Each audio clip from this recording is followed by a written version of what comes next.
Maayong buntag, guys.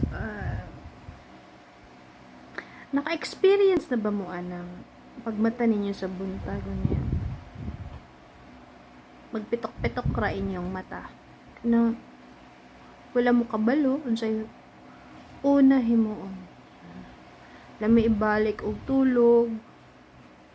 Pero kabalo ka nga daghan pa kay himuonon. So kasagari akong himuona na, guys.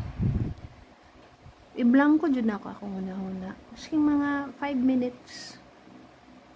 Yung mag-pitok-pitok ragyod akong mata. Para sa electric fan ba? Gusto mo mahibalo sa electric fan. Unsa kanindot ang electric fan?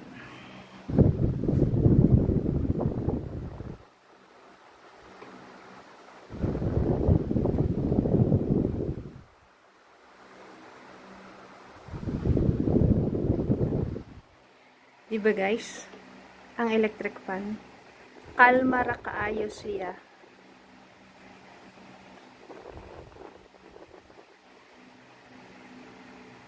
Pero, gihimo gihapon niya. Unsay ang ngayan niya himuon. Giserve gihapon niya yung purpose. Ang paghatag og kabugnaw sa mainit nga panahon. Inaana punta na ta guys, no? Parang electric fan ba? Bahalag na ara sa isa ka lugar, pero nakaserve gihapon to sa atong purpose, sa atong kinabuhi. So, bye.